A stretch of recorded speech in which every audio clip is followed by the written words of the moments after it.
Umesh Pal kidnapping case में प्रयागराज के MP MLA court ने माफिया अतीक अहमद को उम्र कैद की सजा सुनाई है।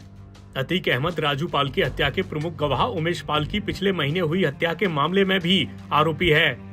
आपको बता दें कि बीएसपी विधायक राजू पाल की 25 जनवरी 2005 को हुई हत्या के बाद तत्कालीन जिला पंचायत सदस्य उमेश पाल ने पुलिस को बताया था कि वो हत्या के चश्मदीद थे।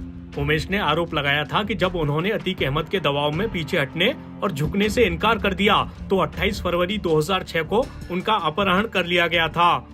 आरोप लगाया गया कि इसके बाद उमेश पाल पर अतीक के पक्ष में बयान देने का दबाव बनाया गया। बाद में जाकर साल 2007 में यूपी में बीएसपी की सरकार बनने के बाद उमेश पाल ने अपहरण का मामला दर्ज कराया था। इस मामले में अब एमपी एमएलए कोर्ट ने अतीक समेत 3 आरोपियों को दोषी ठहराया है। 3 लोगों को सिद्धदोष किया गया है, जिसमें एक सरश्री अतीक अहमद, सरश्री दिनेश पासी और खान सोलत हनीफ को। उसके पश्चात इनको सजा सुनाई गई है। सजा जो सुनाई गई है 364 ए के अंतर्गत आजीवन कारावास की, अधिकतम सजा वही है।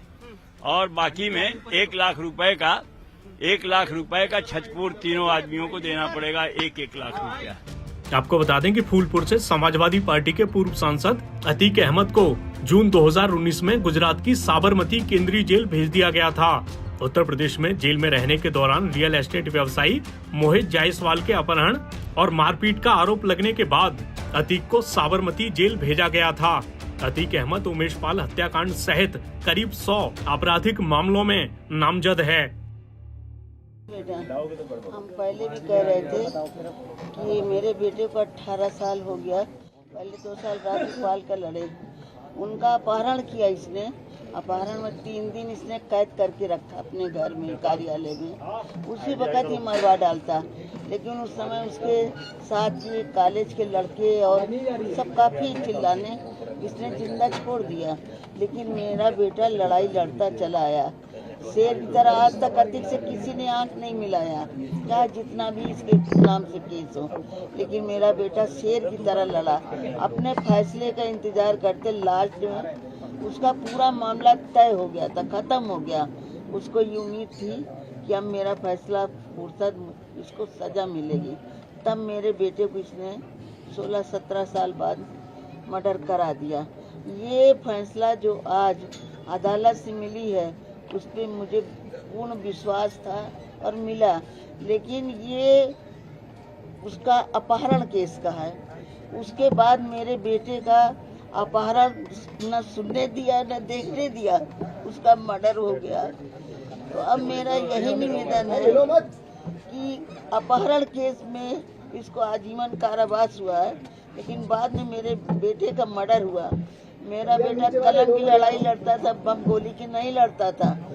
इसलिए कलम की लड़ाई को उल्लंघन करके काले कोट खाकी वर्दी की बेइज्जती कर दी। इसलिए मेरा यही निवेदन है, जो भी अदालत फैसला दे, मुझे मुख्यमंत्री जी के ऊपर विश्वास है कि मेरे बेटे का मर्डर का इनको फांसी की सजा सुनाए।